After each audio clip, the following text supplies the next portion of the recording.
todos, prazer imenso em estar com vocês novamente nesta reunião de paz. Convido-os a nos unirmos buscando Jesus, buscando a sua presença divina para esta reunião. Que o Divino Mestre possa abençoar os mentores amigos nesse trabalho que se propõe a realizar. E que nós todos também possamos oferecer as nossas vibrações de paz, de equilíbrio, de amor durante todo esse trabalho. Graças a Deus. O texto que nós vamos refletir esta noite está no capítulo 18 do Evangelho segundo o Espiritismo. O capítulo 18 é: muitos são chamados, poucos os escolhidos. Aqueles que dizem Senhor, Senhor, não entrarão todos no reino dos céus, mas somente entrará aquele que faz a vontade do meu Pai que está nos céus. Vários me dirão naquele dia: Senhor, Senhor, não profetizamos em vosso nome? Não expulsamos os demônios em vosso nome? E não fizemos vários milagres em vosso nome? E então eu lhes direi claramente: retirai-vos de mim, vós que fazeis obras de iniquidade. São Mateus. Todo aquele que, pois, ouve estas palavras que eu digo e as pratica, será comparado a um homem sábio que construiu sua casa sobre a rocha.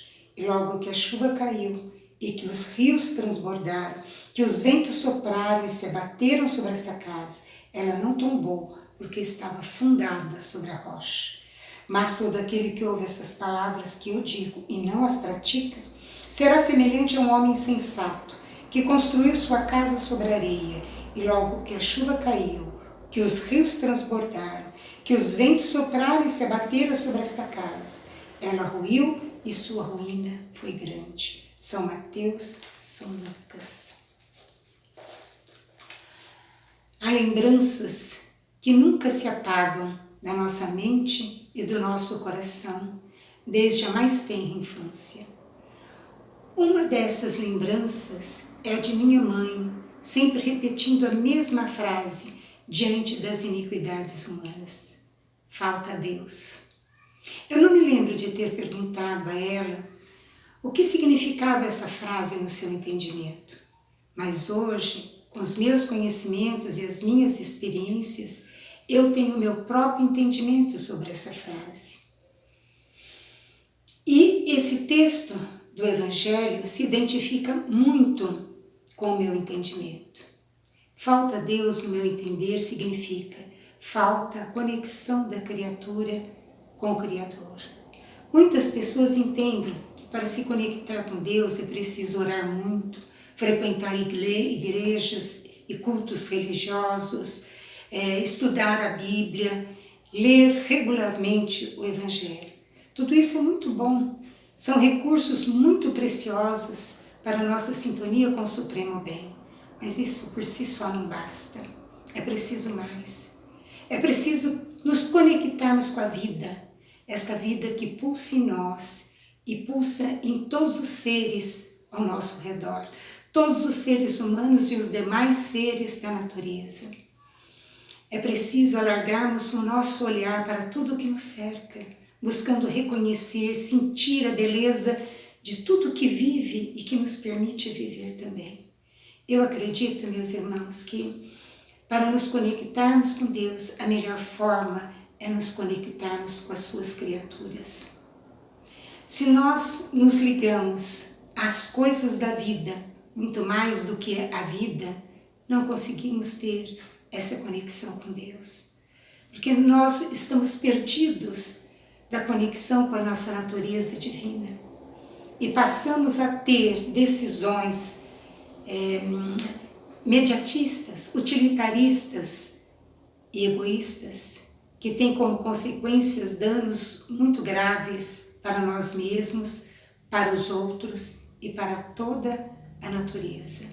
E essa desconexão com a nossa essência divina não nos permite ter uma identidade espiritual, ou seja, não nos permite nos reconhecermos como espíritos ou almas que não se acabam com a morte, e nem de prestarmos atenção que a vida que vivemos na Terra é temporária. Olha, do ponto de vista material, todos nós somos capazes de responder às indagações que as pessoas nos fazem. Quem é você? O que você faz? Quais os seus planos para a sua vida? Mas do ponto de vista espiritual, o que nós sabemos sobre nós? Que resposta nós damos a perguntas como essas? O que buscamos espiritualmente? Que conquistas ou que dificuldades espirituais identificamos em nós? Que princípios espirituais norteiam a nossa vida, a nossa relação com as pessoas? Que ideia nós temos sobre imortalidade, sobre a vida futura? Para isso, nós temos muita dificuldade. É como se realmente nós não tivéssemos uma identidade espiritual. E vejam que, nos reportando aqui somente ao cristianismo, Jesus trabalhou incansavelmente falando sobre a imortalidade, buscando nos fazer entender a vida futura. E nos ensinou inúmeras vezes a valorizarmos mais as coisas espirituais do que as coisas materiais. E nos ensinou a buscarmos primeiramente o reino dos céus.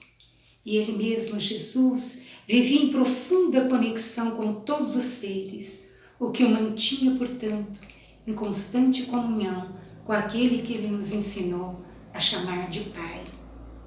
Jesus denunciava os fariseus porque eles viviam de aparências, se importavam por demais com as coisas materiais. E, embora fossem profundos conhecedores das Escrituras Sagradas, eles não tinham uma real conexão com o Criador. Então, nesses textos de Mateus e de Lucas, Jesus vem nos dizer que não basta chamar o seu nome, mas que é preciso praticar os seus ensinos, que diz respeito à vontade do Pai. E essa vontade nada mais é que as leis que regem a vida, as leis universais, as leis de Deus, que são justas, sábias e amorosas. Essas mesmas leis que o Espiritismo nos apresenta, clareando, ampliando o nosso entendimento a respeito delas. Então, meus irmãos, para sermos cristãos, não basta nós frequentarmos cultos religiosos, realizarmos rituais religiosos, não basta a gente ser profundo conhecedor do Evangelho. Se no dia a dia, se na nossa vida prática, nas relações do nosso cotidiano, com os nossos semelhantes, que Jesus nos ensinou a chamarmos de irmãos, nós vivemos de forma antagônica aos ensinos de Jesus. Como nos dizer cristãos se nós acatamos propostas de violência contra outros seres humanos a pretexto de garantirmos a nossa paz e a nossa segurança? Se nas redes sociais ou nos contatos presenciais nós brigamos uns com os outros por diferença de ideias, por diferenças de ideologias políticas, fomentando o ódio e a desunião. Como nos dizer cristãos se nós não aceitamos as pessoas que são diferentes de nós, que não achamos que elas são dignas de respeito e nem de serem livres para viverem o que são? Como nos dizermos cristãos se muitas vezes ferimos as pessoas por preconceitos de raça, de cor, de condição social? É preciso, meus irmãos, que a gente preste atenção naquilo que lemos, naquilo que ouvimos, naquilo que falamos e fazemos, para ver se está de acordo com os ensinos de Jesus, que diz respeito à lei de Deus. Jesus nos ensinou a nos amarmos como irmãos. E quem são os nossos irmãos? Quem são essas criaturas, senão todos aqueles que vivem no nosso planeta além de nós? Senão todos os seres humanos além de nós?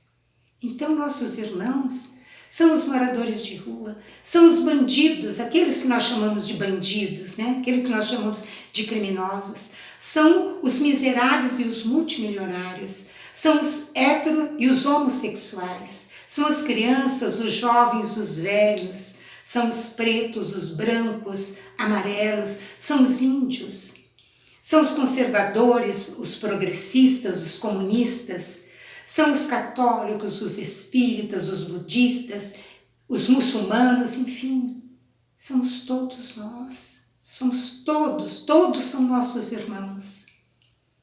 E quando Jesus nos diz que somos irmãos, Ele quer dizer que nós somos todos filhos do mesmo Pai, criaturas do mesmo Criador e, portanto, nós somos iguais em essência.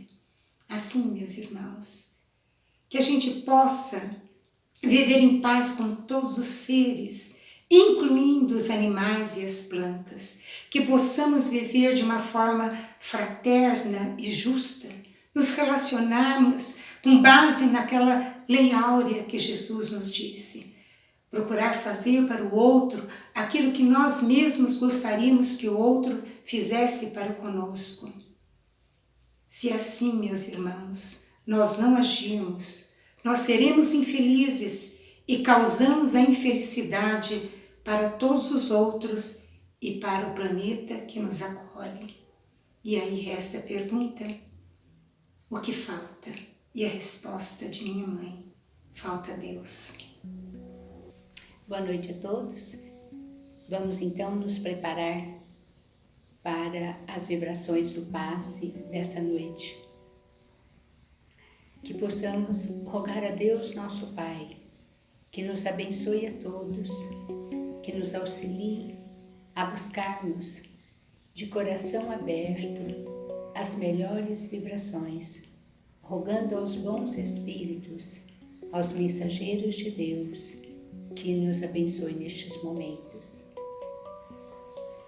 E possamos então deixar que a nossa imaginação possa ir nos conduzindo, nos levando a uma condição melhor de receptividade, que possamos nos aquietar mentalmente, silenciando também o nosso sentir, que possamos ir respirando calmamente, buscando através da respiração nos colocarmos em condições de receber as vibrações que queremos, aquilo que nos faça bem.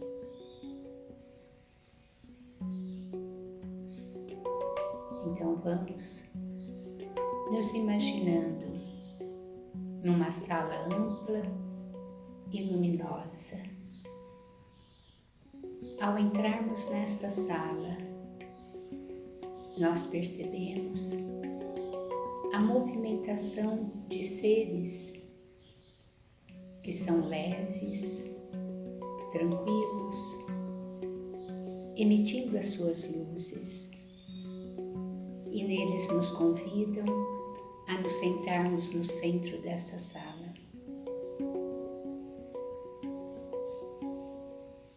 E eles vão se colocando à nossa volta, estendendo as suas mãos. E imaginemos que um deles vem até nós e nos fala com carinho. É o nosso anjo guardião, esse amigo querido de todos nós. Ele vai nos falando das bem-aventuranças, ele vai nos falando do amor de Deus, que é infinito por cada criatura sua. Ele vai nos exortando a termos fé, coragem, força. Ele vai nos dizendo de quão é importante para nós a experiência na Terra e de quanto é importante para nós buscarmos a vinculação com o Pai, a fim de que tenhamos força de realizar tudo aquilo que necessitamos de realizar por nós. Esse amigo querido, na medida que fala, vai nos envolvendo na sua luz, vai nos fortalecendo, vai nos abençoando. Então vamos assimilando essas vibrações amorosas que partem desses corações amigos, que vão nos alimentando de vibrações capazes de nos fortalecer, de nos dar lucidez, clareza mental, de tranquilizar os nossos sentimentos, de nos dar mais otimismo, mais confiança, mais esperanças. Então vamos nos sentindo refeitos, alimentados pelo amor divino. Vamos recebendo essas vibrações. Vamos nos abrindo, confiantes de que neste momento o Pai nos ouve, porque nós nos colocamos receptivos para receber as suas bênçãos. Porque sabemos que basta que nos abramos, que nos colocamos em condições de receptividade, porque todas as bênçãos, todo o amor divino está aí para qualquer um de nós recebermos. Então vamos nos deixando nos envolver nessas bênçãos de paz e de amor. Vamos deixando que essa luz toque o nosso ser da cabeça aos pés, nos formando no foco de luz, nos enchendo de paz, de harmonia, de tranquilidade. Esses seres luminosos nos sorriem, confiantes, amorosos, nos incitando a prosseguir com essa confiança, com a fé em Deus, com o coração cheio de esperança e de paz. Então nós lhe agradecemos pelas bênçãos que nos concederam. Agradecemos a Deus, nosso Pai, por esse recurso que nos chega, por essas bênçãos que nos sustentam. Nós muito agradecemos ao Pai de bondade, a quem louvamos de coração. Pai nosso que estais nos céus, santificado seja o vosso nome. Venha a nós o vosso reino, seja feita a vossa vontade, assim na terra como no céu. O pão nosso de cada dia nos dai hoje. Perdoai, Senhor, as nossas ofensas, assim como perdoarmos aqueles que nos ofenderam. E não nos deixeis cair em tentação, mas livra-nos, Senhor, de todo mal. Que assim seja. Agradecemos a todos pela presença e esperamos que sexta-feira nós possamos estar novamente refletindo o Evangelho. Boa noite a todos.